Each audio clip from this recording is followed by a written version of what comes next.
All right, getting out of debt's pretty easy, right? Make more money, spend less. But we have some actually clever ideas here, some actually helpful ways to get out of debt and get out of debt quickly. Exactly. The first one is a debt purge. Now, we've actually done this with family and friends before, where let's take a look at every single one of our debts. Let's list them out here, and let's figure out which ones we can eliminate today, right?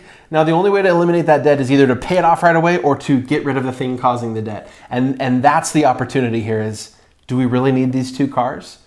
Maybe these are 2 cars we'd like to own someday, but maybe they're not cars that I should own today because I have to pay interest on them. I have to pay for them with debt. So let's get rid of those cars. Let's go buy something that's affordable that we can drive. Same thing. People feel so trapped. Yeah. Right? Oh, yeah. You're just so trapped and you feel like you're never going to be able to get this. And it's like the monkey trap, where the monkey puts in and it grabs the prize and it can't get its hand out. Right? It's like, but I have a nice car and I have this.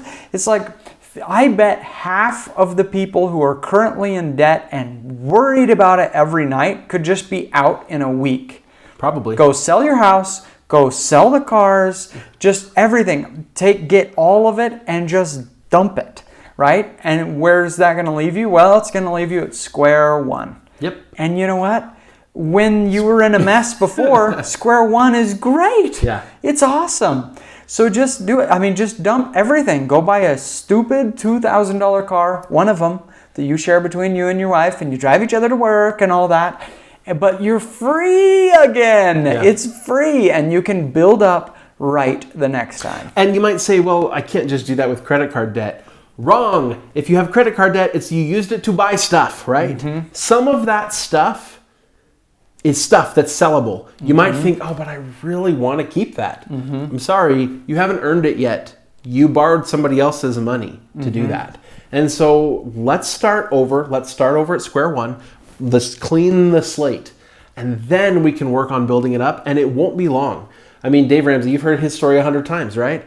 The guy sold his Jaguar, sold all of his stuff. It wasn't more than a couple years before he was driving a nice car again. We just got to start clean so that we can actually work on building that up. I do disagree with him. Like a lot of the callers, I would just say, purge, baby. Yeah. Get back to a square one. And he's pretty hesitant about that. I'm all about the purge. Just start fresh again. All right, number 2, put resumes out. There's a way to make more money, right? So the way I treated cars all the way through college and stuff is as soon as I bought a car, put a for sale sign on it, right? Because if somebody wants to buy it for more than I paid for it, you're welcome to do it. Yep. And then I'll go buy another car, right? Yeah. Do the same thing with your job.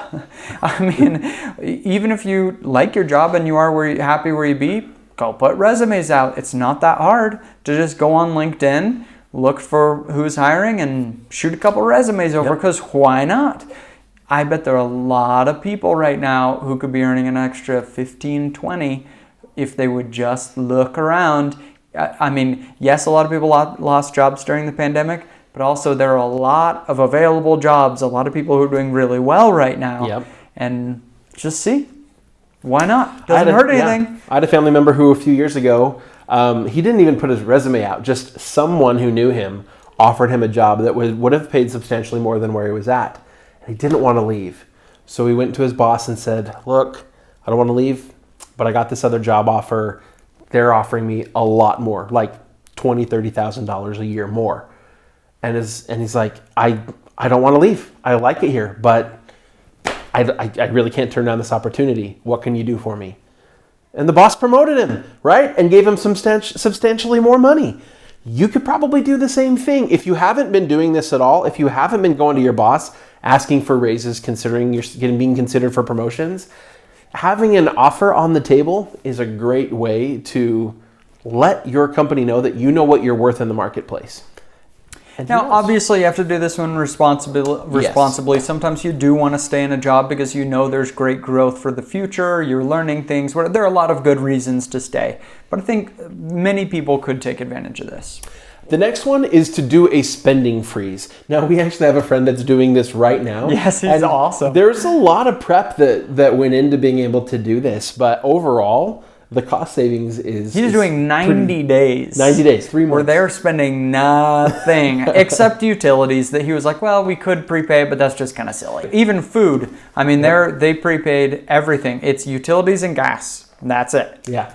That's pretty cool. And then if an emergency came up, a kid needs medicine or a doctor, that's a little bit different. But other than that, like, just don't spend anything. I mean, the idea of having to live on a really tight budget for a long period of time is overwhelming to a lot of people. I actually don't mind it. That's how I am, like kind of meticulous that way. It's the way my brain works. But you're not that way, right? No, I was. If my family had the option of living on a strict budget for 6 months, or taking 60 days and spending nothing, and then we're being okay, I would rather take the hit now and just get this sucker done with. So there you go. Spending freeze. You're gonna have to figure out how to make that exactly work for your family. But when you plan ahead like that, you'll find how many things that you didn't even miss that much that are completely eliminated. And then you have a big old chunk of cash to dump on the debt. It also helps because it like forces you to live a different way for 60 days. And so you learn new hobbies that don't require money. You do things with the kids, like go to a park instead of to the play center or whatever. Let me tell you a secret about kids. I have 5 of them of my own. My kids don't care, right? I can go take them to a trampoline park and spend a bunch of money, or I can take them to a normal park and go on the swings and run around. Either way, they're running around being crazy. They are having a blast either way. So something to keep in mind there. All right, downsize your home. I mean, we all know this is a possibility. The markets are up right now everywhere in the United States. And so, if you have a lot of consumer debt and stuff, wipe it out. You can take your equity in the home and get done with it. This is kind of getting back to that debt purge. It's just like start over. It's okay to start over. But the other thing with your home is, even if you're not going to just sell the home and go back to renting, you could downsize your home to a different, smaller home or to a less optimal location.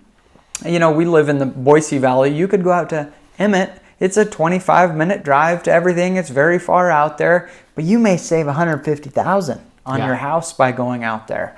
So that's one of those big moves that could completely change your financial future. It could wipe out your debt, but it also could put you very far ahead, because right now there is such a hot real estate market that you probably are going to make a substantial gain on the house that you're in today that you sell. And that will be enough to put a bigger down payment on the smaller house and wipe out all your consumer debt and still have some left over to, fund an emergency fund or get yourself a little bit ahead on your investing or something like that. So it could be downsizing in a hot market is the right move to do. So if that's what you're planning to do, now's the time. The next one is to start a side hustle. Now, there's a lot we could say here, so much that we actually have another video all about side hustles you can start today and earn $20,000 in the first year.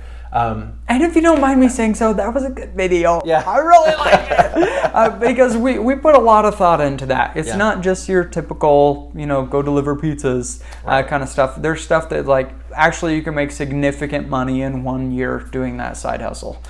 So check that one out. It's on our channel. 5, 7 side hustles that you can start today to make $20,000. Just go watch the video.